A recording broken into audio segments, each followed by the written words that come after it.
बिस्मिल्लाहिर्रहमानिर्रहीम। अच्छा जी बच्चों, ये हमारे चैप्टर नंबर 6 के इम्पोर्टेंट पास्ट पेपर एमसीक्यूज़ जो हैं जी, ये आप लोगों के लिए मैंने बनाए हैं यहाँ पर, जो समझाने लगा हूँ आपको। तो ये बहुत इंपॉर्टेंट है जी बच्चों, आप लोगों ने इनको बड़े अच्छे तरीके से ध्यान से सुन लेना है। टॉपिक वाइज इंशाल्लाह मैं ये जो एमसीक्यूज़ हैं आपको प्रोवाइड करता जाऊँगा हर चैप्टर के अंदर से, हर टॉपिक के। तो सबसे पहला एमसीक्यू है जी हमारा चैप्टर नंबर 6 का, फ्लूइड डायनामिक्स का। जैसा कि आपको पता है, डायनामिक्स का मतलब होता है इन मोशन। तो फिजिक्स की वो ब्रांच जिसमें हम लोग फ्लूइड्स को मोशन में डील करते हैं, हम लोग उस ब्रांच को बच्चों क्या बोलते हैं? फ्लूइड डायनामिक्स बोलते हैं। ठीक है, तो इस तरह फ्लूइड स्टैटिक्स भी होती है। मैंने आपको बताया था कि branch of physics in which we deal with the study of the fluid at rest. ठीक है, तो इस तरह फ्लूइड डायनामिक्स क्या होती है? जिसमें हम लोग फ्लूइड्स की मोशन को स्टडी करते हैं। तो अब यहाँ पर आपको पता है, पहले जो कुछ टॉपिक्स हैं वो स्टार्ट होने से पहले ना उसने बुक में एक पैराग्राफ आपको दिया हुआ है। उस पैराग्राफ में से ये 5 के एमसीक्यूज यहाँ से बन जाते होते हैं, जिनको आप लोगों ने बड़े अच्छे तरीके से देखना है। कहता है the study of fluids in motion is relatively.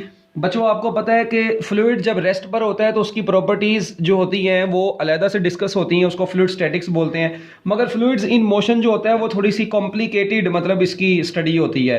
तो इसका आंसर है जी कॉम्प्लिकेटेड। ठीक है, इसके बाद है जी the study of properties of the fluid in motion.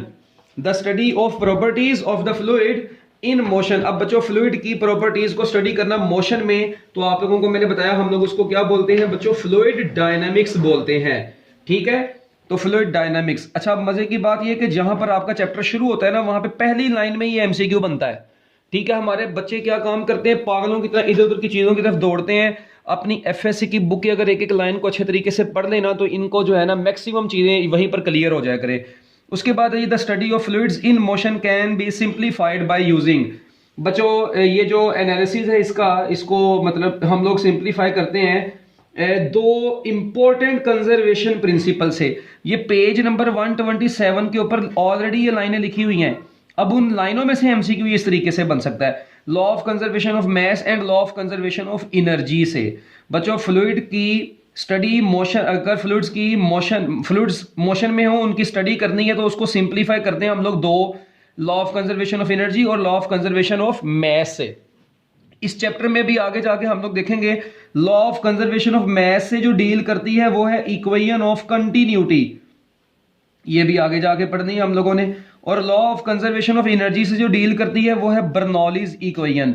तो ये दोनों भी बच्चों हम लोगों ने आगे पढ़नी है।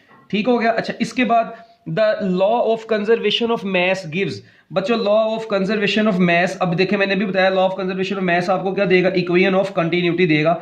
और इक्वेशन ऑफ कंटिन्यूटी होती है area into speed is equal to constant. This constant is known as flow rate, volume flow rate. और ठीक है, रो एवी हो तो मैस फ्लो रेट होता है, वो हमने अभी आगे जाके इक्वेशन ऑफ कंटिन्यूटी में देखेंगे। इसी तरह बच्चों बर्नौलीज इक्वेशन जो है वो किससे बेस होती है? Law of conservation of energy से बेस होती है। तो ये पहले पैराग्राफ में ना पेज नंबर 127 के ऊपर बच्चों ये कुछ पैराग्राफ के अंदर से एमसीक्यूज बनते थे जो कि मैंने आप लोगों को बता दिए हैं। ठीक है, अच्छा अब इसके बाद आगे जो नेक्स्ट आपका टॉपिक आता है viscous drag and Stokes law. ये बड़ा मतलब एमसीक्यूज के हवाले से एक जबरदस्त किस्म का टॉपिक है, तो जरा आप लोगों ने बच्चों इसको गौर से सुनना है। देखें, frictional effect between different layers of a flowing fluid is described in terms of viscosity of the fluids. मैंने जो विस्कोसिटी का लेक्चर आपको दिया है, विस्कोसिटी, ड्रैग फोर्स और स्टोक्स लॉ का पूरा एक लेक्चर यूट्यूब के ऊपर अपलोड है, आप लोग वहां से इसको डिटेल में अगर देखना चाहते हैं वहां से देख भी सकते हैं। उसके बाद the frictional effect between different layers of a fluid. तो बच्चों जो इफेक्ट है वो फ्रिक्शनल इफेक्ट होता है between different layers of a flowing fluid, तो उसको हम लोग विस्कोसिटी बोलते हैं। उसके बाद विस्कोसिटी मेजर्स। बच्चों विस्कोसिटी क्या मेजर करती है? तो याद रखिएगा, viscosity measures the force required to slide one layer of the liquid over another layer. मैंने आपको बताया था ये जो फ्लूइड्स होते हैं लिक्विड्स, बच्चों ये लेयर्स की फॉर्म में होते हैं, तो एक लेयर दूसरी लेयर के ऊपर कुछ अपना फ्रिक्शनल फोर्स लगाती है। ठीक है, तो वो जो फोर्स रिक्वायर होती है एक लेयर को दूसरी लेयर के ऊपर मूव करने में, हम लोग उसको बेसिकली क्या बोलते हैं? विस्कोसिटी बोलते हैं। तो ये बच्चों 8 एमसीक्यूज हो गए हैं। इसके बाद नेक्स्ट एमसीक्यू, नेक्स्ट है जी आपके पास substances which can flow easily. बच्चों ऐसे सब्सटेंसेस जो इजीली फ्लो कर सकते हैं, तो बच्चों याद रखिएगा ऐसे सब्सटेंसेस जो इजीली फ्लो कर सकते हैं, इसका क्या मतलब है? इसका मतलब है बच्चों उनकी कोफिशिएंट ऑफ विस्कोसिटी बड़ी स्मॉल है। आपको याद होगा मैंने लेक्चर में बताया था कि विस्कोसिटी की मेजरमेंट के लिए हम लोग टर्म यूज करते हैं कोएफिशिएंट ऑफ विस्कोसिटी, और इसको ईटा से रिप्रेजेंट करते हैं। कोएफिशिएंट ऑफ विस्कोसिटी को ईटा से रिप्रेजेंट करते हैं। तो बच्चों जिन सब्सटेंसेस की कोएफिशिएंट ऑफ विस्कोसिटी कम होगी, इसका मतलब वो कम विस्कस होंगे। इसका मतलब क्या होगा कि वो लेस विस्कस होंगे, और अगर वो लेस विस्कस होंगे तो वो इजीली फ्लो कर सकते हैं। तो इसका आंसर है बच्चों डेल्टा।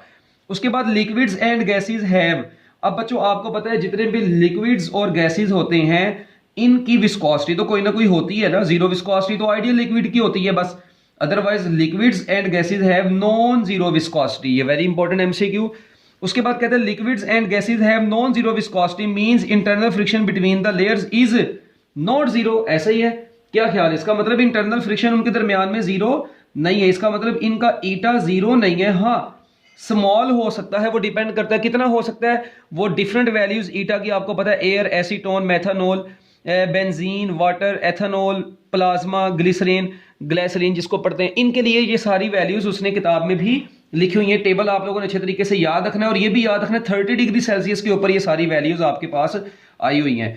उसके बाद when the temperature increases the viscosity of the liquids, तो बच्चों viscosity of the liquids decrease कर जाती है। टेम्परेचर के मैंने बताया था लिक्विड्स के केस में विस्कोसिटी का टेम्परेचर के साथ इनवर्स रिलेशन होता है, जबकि गैसेस में विस्कोसिटी के बढ़ने से टेम्परेचर के बढ़ने से विस्कोसिटी बढ़ती है, क्योंकि गैसेस के मॉलिक्यूल्स करीब करीब आते हैं। टेम्परेचर बढ़ाएंगे ना, वो एक कंटेनर में बंद किया हुआ आपने, अब उसका टेम्परेचर बढ़ाएंगे तो उनका डिफ्यूजन रेट तो बढ़ता है, मगर वो एक दूसरे के क्लोज आते हैं जिसकी वजह से उनकी विस्कोसिटी बढ़ जाती है। मगर लिक्विड्स में आपको पता है मॉलिक्यूल्स इंटरमॉलिक्यूलर फोर्सेस की वजह से जुड़े होते हैं, जब टेम्परेचर बढ़ाते हैं वो वीक होती जाती है, जिसकी वजह से विस्कोसिटी डिक्रीज करती जाती है। तो very important MCQ, very very very important MCQ. An object moving through a fluid experiences are retarding force and this retarding force is known as drag force, और उस रिटार्डिंग फोर्स को हम लोग क्या बोलते हैं? ड्रैग फोर्स बोलते हैं। और ड्रैग फोर्स का फार्मूला आप लोगों ने पढ़ा हुआ है जी, 6 पाई ईटा आर वी होता है। ये ड्रैग फोर्स का फार्मूला भी आप लोगों को आना चाहिए। अच्छा इसके बाद at the speed as the speed of the object increases the drag force increases. मैंने आपको बताया था लेक्चर में भी और यहां पे भी सुन लें कि ड्रैग फोर्स का स्पीड के साथ क्या रिलेशन होता है? डायरेक्ट रिलेशन होता है। इसका मतलब ऑब्जेक्ट की स्पीड बढ़ती जाएगी तो ड्रैग फोर्स भी क्या होती जाएगी? बढ़ती जाएगी। उसके बाद at high speeds drag force is no longer simply proportional to speed. बच्चों ये आपकी बुक की लाइन है, और ये स्टोक्स लॉ का जो है ना लिमिटेशंस उसके अंदर है ये, कि ये फार्मूला जो है ड्रैग फोर्स का 6 पाई ईटा आर वी, ये सिर्फ और सिर्फ लो स्पीड्स के ऊपर एप्लीकेबल है। हाई स्पीड्स पर ड्रैग फोर्स का स्पीड के साथ ये डायरेक्ट रिलेशन ओबे नहीं करता। इसके लिए हम और लॉ पढ़ते हैं, न्यूटन का लॉ था एक, उसको पढ़ते हैं हम लोग, तो खैर हमारी वो डिस्कशन नहीं है अभी। तो ये बड़ी इंपॉर्टेंट लाइन है, ये आपके टेक्स्ट बुक के पेज नंबर 128 से ली गई है, ठीक है। 128 पे टर्मिनल वेलोसिटी से ऊपर लास्ट लाइन में लिखा ये हुआ है। उसके बाद 16 एमसीक्यू कहते हैं according to Stokes law drag force on a sphere of radius r moving slowly with speed v through a fluid of viscosity eta. Drag force वो भी मैंने ऊपर बताया 6 पाई ईटा आर वी। उसके बाद कहते हैं जी होल्ड्स फॉर द बॉडीज, ये किन बॉडीज के लिए होल्ड करता है? तो मैंने अभी आपको बताया बच्चों ये ऐसी बॉडीज के लिए होल्ड करेगा जो स्लोली मूव करती हैं, ठीक है। जो किस तरह मूव कर रही होंगी बच्चों? स्लोली मूव कर रही होंगी, सिर्फ उनके ऊपर होल्ड करेगा। उसके बाद है जी according to Stokes law drag force is given by, तो drag force is equal to 6 pi eta are V. ये भी देख लें, अब डिफरेंट तरीकों से ये एमसीक्यू आ रहा है ड्रैग फोर्स का। उसके बाद कहते हैं Stokes law holds for the bodies of, बच्चों स्टोक्स लॉ सिर्फ और सिर्फ इसकी यही लिमिटेशन थी कि ये होल्ड करता है ओनली फॉर स्फेरिकल बॉडीज। बच्चों ये किसके लिए होल्ड करता है? सिर्फ और सिर्फ स्फेरिकल बॉडीज के लिए होल्ड करता है। उसके बाद ड्रैग फोर्स, अब देखें ड्रैग फोर्स का फार्मूला है 6 पाई ईटा आर वी। तो बच्चों मुझे बताओ ये ड्रैग फोर्स किन किन चीजों के ऊपर डिपेंड करती है? ड्रैग फोर्स विस्कोसिटी के ऊपर भी डिपेंड करती है, साइज के ऊपर भी डिपेंड करती है, स्पीड ऑफ द ऑब्जेक्ट के ऊपर भी डिपेंड करती है। तो ऑल ऑफ दीज इसका आंसर है। उसके बाद है जी drag force does not depend upon, तो बच्चों ड्रैग फोर्स किसके ऊपर डिपेंड नहीं करती? साइज के ऊपर भी डिपेंड करती है, विस्कोसिटी के ऊपर भी डिपेंड करती है, ड्रैग फोर्स के ऊपर भी डिपेंड, तो बच्चों ड्रैग फोर्स स्पीड के ऊपर भी डिपेंड करती है। तो किस चीज के ऊपर डिपेंड नहीं करती उसने ये पूछा है, तो बच्चों ये तो सबके ऊपर डिपेंड करती है। तो इसका आंसर क्या बन जाएगा? All of these, none of these, ठीक है जी। उसके बाद if speed of the spherical object is doubled, तो ड्रैग फोर्स के ऊपर बच्चों क्या इफेक्ट होगा? अब मुझे ये बताएं, ड्रैग फोर्स स्पीड के साथ डायरेक्टली रिलेट करती है। अगर स्पीड को डबल करेंगे तो ड्रैग फोर्स भी क्या हो जाएगी, डबल हो जाएगी। तो बच्चों इसका आंसर है अल्फा। ठीक है, उसके बाद नेक्स्ट है जी बच्चों, if the speed of the spherical object and viscosity of the medium is double. अब बताएं ड्रैग फोर्स के ऊपर क्या फर्क पड़ेगा। ये देखिए कितना अच्छा एक और एमसीक्यू आ गया है। तो भाईजान मेरी बात सुने, drag force is equal to 6 pi eta are v. अच्छा, अब आप लोग क्या काम कर रहे हैं बच्चों, इधर से रेडियस को भी डबल कर रहे हैं 2r और स्पीड को भी डबल कर रहे हैं। तो बच्चों आपका आंसर आएगा, न्यू जो ड्रैग फोर्स आएगी वो 4 times 6 by eta are v आ जाएगी, क्योंकि 2 से मल्टीप्लाई होकर 4 बन गया और ये 4 टाइम्स ओल्ड ड्रैग फोर्स आ गई। तो जो आपकी न्यू ड्रैग फोर्स आई है बच्चों वो पहले से कितनी आ गई है, 4 गुना आ गई है। तो बच्चों ये आपका आंसर बन जाएगा बिकम्स 4 टाइम्स। ठीक है, उसके बाद कोएफिशिएंट ऑफ विस्कोसिटी के यूनिट, तो आप लोगों को पता है इसके यूनिट किलोग्राम पर मीटर पर सेकंड होते हैं। ये आए कहाँ से, ये देखें, मैंने आप लोगों को ड्रैग फोर्स का फार्मूला जैसा कि बताया था कि ड्रैग फोर्स का जी फार्मूला होता है 6 पाई ईटा आर वी। यहाँ से ईटा निकाल लें, वो बराबर आ जाएगा drag force divided by 6 pi r v. अब ड्रैग फोर्स का यूनिट होता है न्यूटन, 6 पाई का तो कोई यूनिट नहीं होगा, रेडियस का यूनिट मीटर और स्पीड का यूनिट मीटर पर सेकंड। जब आप लोग बच्चों ये मीटर से मल्टीप्लाई होगा तो मीटर स्क्वायर पर सेकंड बन जाएगा, तो ये ऊपर जाके बन जाएगा न्यूटन सेकंड पर स्क्वायर मीटर। अब ये जो न्यूटन पर स्क्वायर मीटर इंटू सेकंड भी तो मैं इसको लिख सकता हूं। अब इस चीज को बोलते हैं पास्कल सेकंड, इसको हम लोग बच्चों डेकापोइज भी बोलते हैं। ठीक है, ये मैंने आपको बताया था कि pascal second is also known as decapoise and it is equal to newton per metre square into second. ये SI unit of coefficient of viscosity होता है। अगर मैं इसको बेस यूनिट्स की फॉर्म में कन्वर्ट करूं, न्यूटन की जगह पर kilogram metre per second square आ गया, ये पर स्क्वायर मीटर और सेकंड अपनी जगह पर रहा। तो जब ये कटेंगे तो आपके पास किलोग्राम पर मीटर पर सेकंड ये बच जाएगा बस। तो ये बच्चों इसका एसआई बेस यूनिट हो गया। अगर डायमेंशन लिखना चाहें तो ml-1 t-1, ये बच्चों इसका डायमेंशनल फार्मूला भी आ गया। तो इसके अलावा बच्चों अगर एसआई यूनिट की बात करें तो मैंने आपको बताया इसके जो एसआई यूनिट हैं वो तो डेकापोइज हैं, और जो इसके सीजीएस यूनिट होते हैं ना बच्चों वो सिर्फ और सिर्फ पॉइज होता है। और याद रखना 1 डेकापोइज जो होता है बच्चों वो किसके बराबर होता है, वो 10 पॉइज के बराबर होता है। ठीक है, तो ये एक छोटा सा बच्चों आप लोगों के पास एमसीक्यू भी बनता होता है। ठीक है, बड़ा इंपॉर्टेंट एमसीक्यू है ये। इसके अलावा ये नोट कर लें इसको, शाबाश, जल्दी जल्दी जरा मिनट लगा के इसको नोट करना भाई, जल्दी जल्दी शाबाश।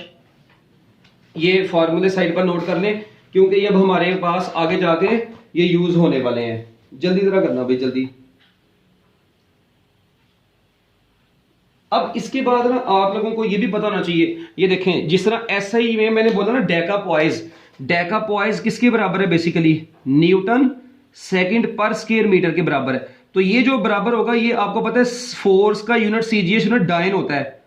सेकंड अपनी जगह पर रहा, डाइन सेकंड, और फिर आ जाएगा पर सेंटीमीटर स्क्वायर। मीटर आपको पता है ना, सीजीएस में सी सेंटीमीटर होता है, जी ग्राम होता है और एस सेकंड होता है। एसआई में, एसआई को आपको पता है MKS भी बोलते हैं, मीटर किलोग्राम सेकंड।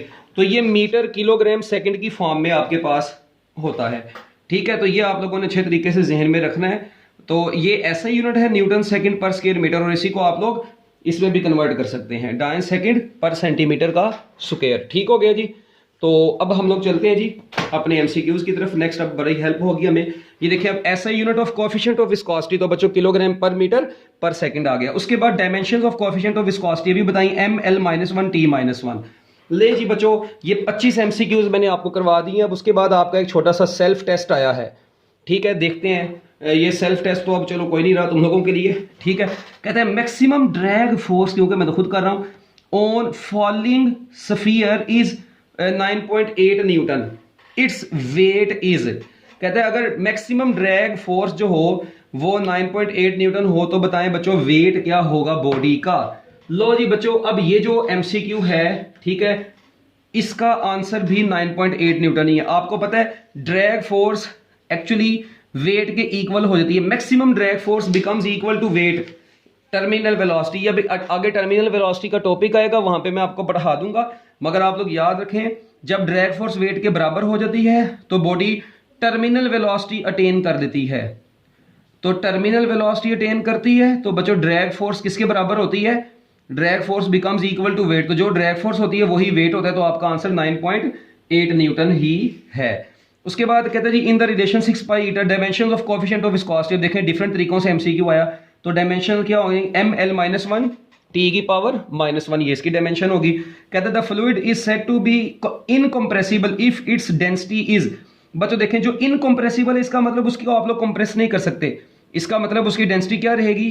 कांस्टेंट रहेगी। तो बच्चों याद रखेगा ऐसे फ्लूइड्स जिनकी डेंसिटी कांस्टेंट रहती है वो फ्लूइड्स की एग्जांपल बेसिकली लिक्विड्स हैं, ठीक है। गैसेस तो कंप्रेसिबल होती है ना, तो याद रखिएगा बच्चों फ्लूइड दो तरह के होते हैं, ये भी एक इंपॉर्टेंट चीज आपके सामने आ गई। फ्लूइड कंप्रेसिबल भी होते हैं, ठीक है, और बच्चों फ्लूइड क्या होते हैं? इनकंप्रेसिबल भी होते हैं। अब कंप्रेसिबल और इनकंप्रेसिबल में क्या फर्क है? जो कंप्रेसिबल होते हैं उनकी डेंसिटी कांस्टेंट नहीं होती, ठीक है, इनकी एग्जांपल्स में गैसेस आती हैं। मगर जो इनकंप्रेसिबल होते हैं उनके वॉल्यूम में चेंज नहीं आता, उनकी डेंसिटी कांस्टेंट रहती है, और इसकी एग्जांपल में बच्चों कौन आता है? लिक्विड्स आते हैं। ये भी बड़ी इंपॉर्टेंट टर्म है, इधर से 2 एमसीक्यूज और भी निकलते हैं आपके पास, ठीक हो गया। अब ये देखो जी यहां पर इसके बाद नेक्स्ट है जी the word fluid means to flow.